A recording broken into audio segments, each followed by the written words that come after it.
Hello artists! For this week's lesson, we're going to be learning how to draw thinking of summer selfies.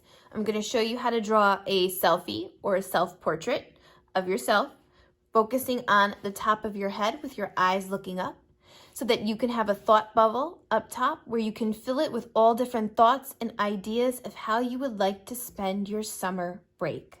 For this lesson, you need a white piece of paper, any size works, a pencil to draw, an eraser in case you make a mistake, a black marker or crayon if you would like to outline your drawing when you are done, and you need some art materials for coloring.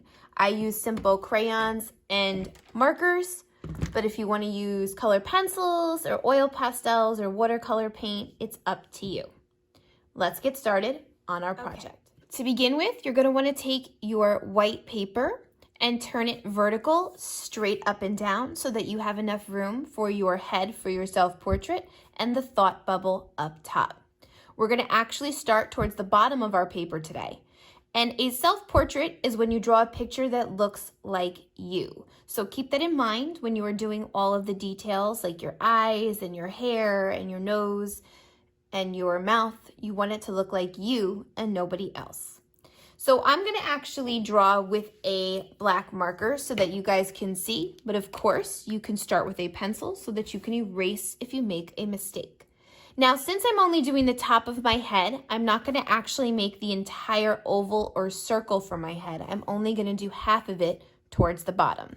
So towards the bottom of my page, I'm going to start by making two curved lines. One, leave some space, and then twice on the other side. Now, if you wanted, you can continue the curved line and connect them to make the rounded shape of your head. That's perfectly okay to do. I like to actually leave the top of the head open because I want to be able to draw the hair. And sometimes I think it's easier to make the hair on top of your head if you don't have the circular line to start with. But you do whatever is easiest for you. So now that I have the top of my head, the shape drawn, I'm going to actually make my hair. I want this to look like me. That's the whole point of a self-portrait. So I have to think about what my hair looks like and how I should draw it. Remember, hair is different types of lines. If I had straight hair, I would make straight lines. If I had wavy hair, I would make wavy lines. I have curly hair, so I'm going to make curly lines or a loop.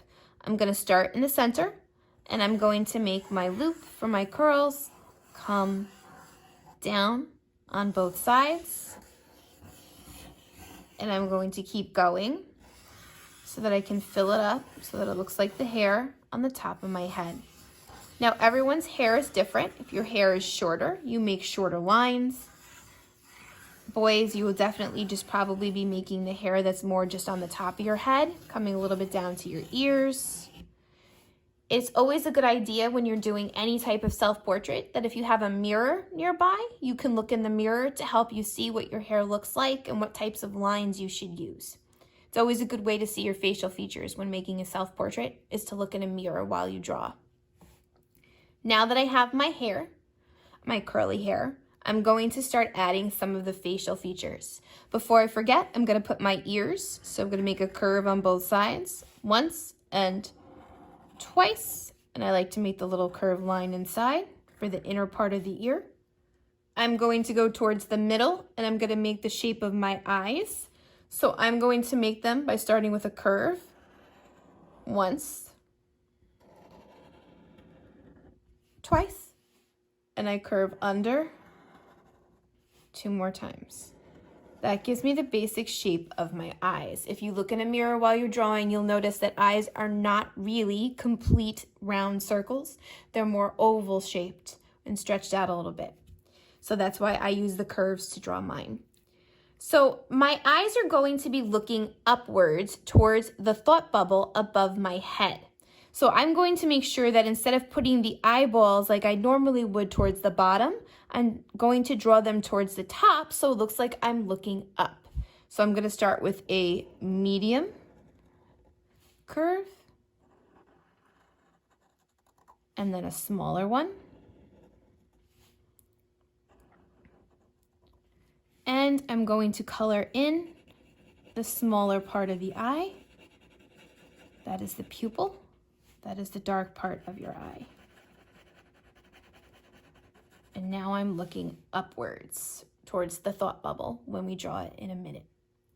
My eyes also have eyelashes. Everyone has eyelashes. If you look in the mirror, you'll see. Some of us have longer eyelashes, some of us have shorter ones, but they are there.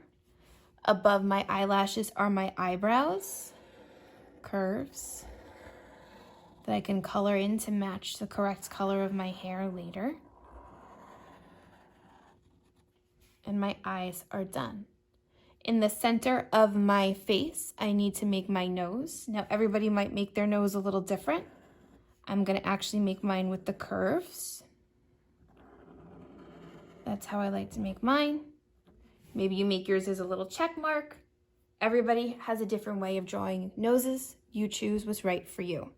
Now, some of you may not have room to start your mouth. Some of us may, depending on how you started your head when you were drawing your self-portrait in the beginning.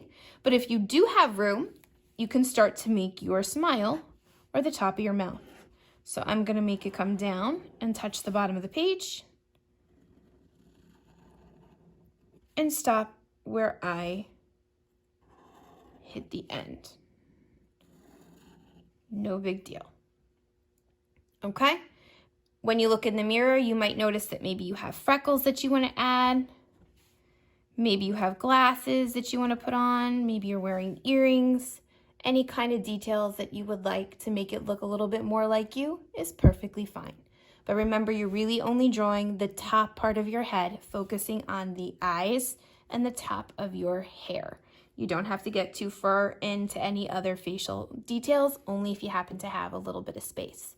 So now we're going to go to the empty top part where we're going to draw our thought bubble. So I'm going to pick a side to start on, and a thought bubble usually starts with the 3 little bubbles. 1, 2, and 3. Then I have one big thought bubble where I'm going to put all of my thinking of summer images in. So I'm going to make that big part of the thought bubble by making some curved lines like I'm making a cloud. And I want this to be big. So I'm going to go all the way towards the top of the page and come back around. And remember, think of a cloud. It doesn't have to be perfect. They all come in different shapes and sizes. So I now have a nice big thought bubble that I can fill in with all different images and pictures and symbols of things that I would like to do over my summer break, or just pictures that remind me of summer. So let's see. First of all, can't wait for the summer sun. So maybe I'll put a sun in my thought bubble. Sun rays. Maybe I give my sun a nice little cartoon face. I could be thinking of the beach. Put some waves. Maybe I make a little boat.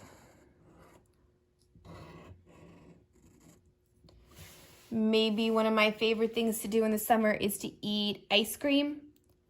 So I make an ice cream cone.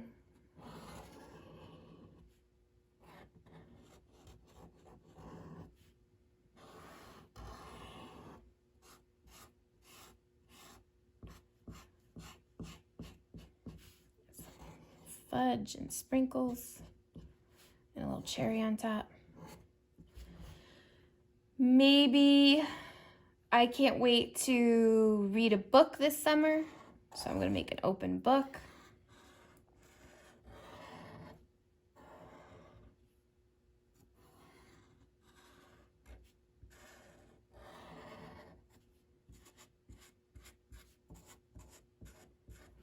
Maybe you want to draw, make a pencil.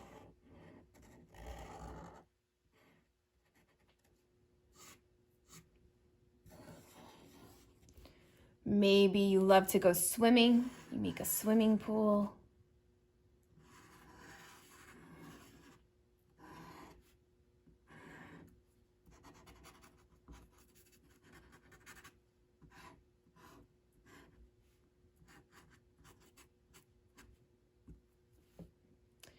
Maybe you are looking forward to riding your bike, or maybe you like to go outside and play with the sidewalk chalk, or maybe you want to play baseball in your backyard. Maybe you like to plant flowers in a garden. Maybe you want to play video games. Maybe you want to sleep. Maybe you're looking forward to sleeping. Make little Z's. There's all different possibilities of what you can put in your thought bubble. Just think of whatever you would like to do during your summer break or anything that makes you think of summer vacation. Fill it up with as many pictures as you like. The more you put, the better it looks. When you are done drawing both your self-portrait and the thought bubble on top of your head, you can outline your drawing with a black marker or a black pencil or crayon. That might help to make it look nice and neat. And then you can color in your drawing. You may use markers, crayons, color pencils, paint, whatever you like, but you should color in your picture neatly and completely. Remember, when you are coloring in your face and your hair, it is a self-portrait that's meant to look like you. So you should think about finding whatever hair color you need and whatever skin color you need so that it looks like you and no one else. As far as the thought bubble goes, I would leave the space around the pictures white so that it looks like a cloud or a thought bubble, and then color in all the pictures so that they stand out. It's also a good idea to color in the background. You can design it however you want, one color, or if you want to make stripes, or if you want to make rainbow, it's up to you. Here's mine, all complete. I took the time to find what color I needed for my skin and my hair so that it looked like me. And I created a stripe design in the background so my white thought cloud would stand out against the colors. Take your time. The more you put into your work, the better it will look. Can't wait to see what you come up with.